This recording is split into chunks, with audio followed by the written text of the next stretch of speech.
আসসালামু আলাইকুম বন্ধুরা, আজ আমি মাত্র 5 টাকার সুজি দিয়ে দারুণ মজার চমচম মিষ্টি বানিয়ে দেখাবো। আশা করছি এই মিষ্টির রেসিপিটা আপনাদের সকলের ভালো লাগবে। আর রেসিপিটা ভালো লাগলে অবশ্যই লাইক কমেন্ট শেয়ার করতে ভুলবেন না, আর চ্যানেলটি সাবস্ক্রাইব করে রাখার অনুরোধ রইল। তাহলে চলুন শুরু করা যাক। তো বন্ধুরা, গ্যাসটা আমি অন করে একটি কড়াই বসিয়ে দিয়েছি। কড়াইতে এখন আমি দিয়ে দিচ্ছি ঘি। তো এখানে আমি 1 টেবিল চামচের মতো ঘি দিয়ে দিচ্ছি। ঘিটা গলে গেছে। এখন আমি এখানে দিয়ে দিচ্ছি হাফ কাপ সুজি। এখানে আমি 5 টাকার মতো সুজি নিয়েছি।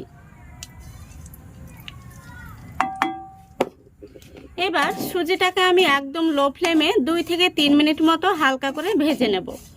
লক্ষ্য রাখতে হবে সুজিটা যেন লাল হয়ে না যায়। এইভাবে ঘি দিয়ে সুজিটাকে ভেজে নিলে খুব সুন্দর একটি ফ্লেভার আসবে, আর মিষ্টিগুলো খেতেও ভালো লাগবে।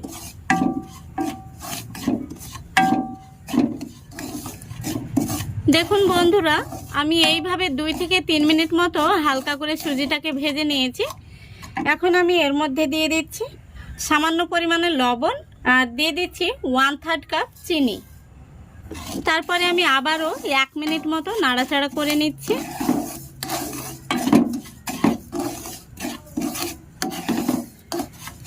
এখন আমি এর মধ্যে দিয়ে দেব তরল দুধ। তো এখানে আমি যতটা পরিমাণে সুজি নিয়েছি ঠিক তার ডবল দুধ দিয়ে দিচ্ছি। এবার খুব সুন্দরভাবে নাড়াচাড়া করে মিশিয়ে নিতে হবে। লক্ষ্য রাখতে হবে সুজির মধ্যে যেন কোনো রকম দলা পেকে না থাকে। এখানে আমি দুধের পরিমাণটা একটু বেশি পরিমাণে দিয়েছি, এতে করে ডোটা কিন্তু অনেকটাই সফট হবে আর মিষ্টিগুলো নরম হবে। এবার এইভাবে গ্যাসের ফ্লেমটা লো ফ্লেমে রেখেই নাড়াচাড়া করে আমি 3 থেকে 4 মিনিট মতো রান্না করে নেব। তাহলেই কিন্তু একটি ডোয়ে পরিণত হয়ে যাবে। দেখুন বন্ধুরা, অনেকটাই কিন্তু ঘন হয়ে গেছে। তো আমি আরও কিছুক্ষণ নাড়াচাড়া করে আরও একটু ঘন করে নেব। তো এর মধ্যে কিন্তু আমি সামান্য পরিমাণে এলাচ গুঁড়ো দিয়েছি, সেটা স্কিপ হয়ে গেছে। আপনারা অবশ্যই একটু এলাচ গুঁড়ো দিয়ে নেবেন। নাড়াচাড়া করতে করতে কিন্তু আমাদের ডোটা রেডি হয়ে গেছে। এখন আমি এই পর্যায়ে ডোটাকে নামিয়ে নেব। ঠান্ডা হয়ে গেলে কিন্তু আরও একটু টাইট হয়ে যাবে। গ্যাসটা আমি অফ করে দিচ্ছি। দেখুন, থালার মধ্যে আমি আগে থেকে ঘি মাখিয়ে রেখেছি, যাতে করে ডোটা থালার মধ্যে লেগে না যায়।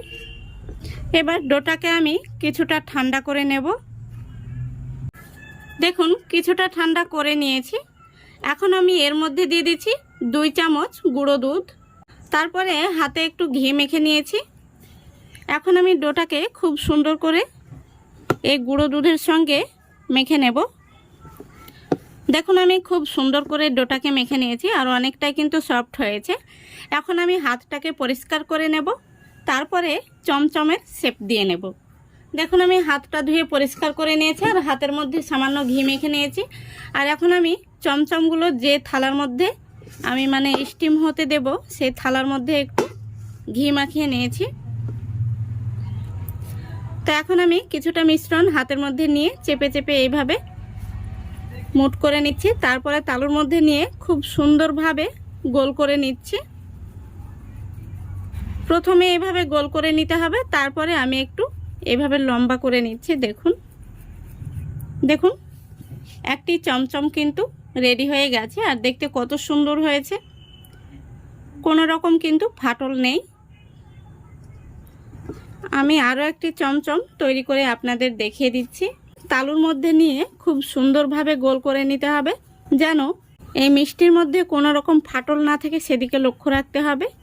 গোল করে নেওয়া হয়ে গেলে এইভাবে একটু লম্বা করে নিতে হবে। দেখুন, এই মিষ্টিগুলো বানানো কিন্তু খুবই সহজ। এইভাবে আমি সবগুলো চমচম তৈরি করে নিয়েছি। এখন আমি চমচমগুলোকে সেদ্ধ করে নেব। এদিকে দেখুন, আমি আগে থেকে গ্যাসটা অন করে কড়াইতে পর্যাপ্ত পরিমাণে জল দিয়েছি। জলটা ফুটে গেছে।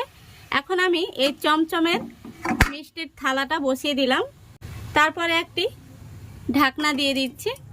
এখন আমি এইভাবে গ্যাসের ফ্লেমটা লো আর মিডিয়ামের মাঝামাঝিতে রেখে পুরো 10 মিনিট জাল করে নেব। তাহলে মিষ্টিগুলো খুব সুন্দরভাবে সেদ্ধ হয়ে যাবে। তো মিষ্টিগুলো সেদ্ধ করতে কিন্তু খুব বেশি সময় লাগবে না, যেহেতু আগে থেকেই মিষ্টিগুলো সেদ্ধ হয়ে আছে। তো ফিরে আসছি পুরো 10 মিনিট পর। দেখুন বন্ধুরা, পুরো 10 মিনিট হয়ে গেছে আর মিষ্টিগুলো কিন্তু খুব সুন্দরভাবে সেদ্ধ হয়ে গেছে। এখন আমি গ্যাসটা অফ করে দিচ্ছি। তারপরে আমি মিষ্টির এই থালাটাকে নামিয়ে নিচ্ছি। তো থালাটাকে আমি কিছুটা ঠান্ডা করে নেব, তারপরে আমি আপনাদের দেখাচ্ছি। দেখুন মিষ্টিগুলোকে আমি কিছুটা ঠান্ডা করে নিয়েছি আর মিষ্টিগুলো দেখতে কত সুন্দর হয়েছে। মিষ্টিগুলো কিন্তু একদম নরম তুলতুলে হয়েছে, এই দেখুন। তো এখানে আমি ইনস্ট্যান্ট মাওয়া নিয়েছি, এখানে গুঁড়ো দুধের সঙ্গে আমি ঘি মিশিয়ে নিয়েছি। এখন আমি এই মাওয়ার মধ্যে মিষ্টিগুলোকে কোট করে নেব। দেখুন মিষ্টিগুলো কোট করার পরে দেখতে কত সুন্দর লাগছে। একইভাবে আমি সবগুলো মিষ্টি কোট করে নিয়েছি, দেখতে কত সুন্দর হয়েছে, এই দেখুন। তো বন্ধুরা, 5 টাকার সুজি দিয়ে কিন্তু অনেকগুলো মিষ্টি তৈরি হয়েছে। আপনারা এইভাবে একবার হলেও বাড়িতে বানিয়ে দেখবেন, বাচ্চা থেকে বড় সবাই কিন্তু ভীষণ পছন্দ করবে। আমি একটি মিষ্টি আপনাদের ভেঙেও দেখিয়ে দিচ্ছি, মিষ্টিগুলো ভেতর থেকে কতটা সফট হয়েছে। আশা করি দেখে আপনারা বুঝতে পারছেন। তো আজকের এই রেসিপিটা আপনাদের ভালো লাগলে অবশ্যই লাইক, কমেন্ট, শেয়ার করে দেবেন এবং চ্যানেলটিকে সাবস্ক্রাইব করে অল নোটিফিকেশানটি অন করে সঙ্গে থাকবেন। আজকের মতো এখানেই বিদায় নিচ্ছি। সবাই ভালো থাকবেন, সুস্থ থাকবেন। খোদা হাফেজ।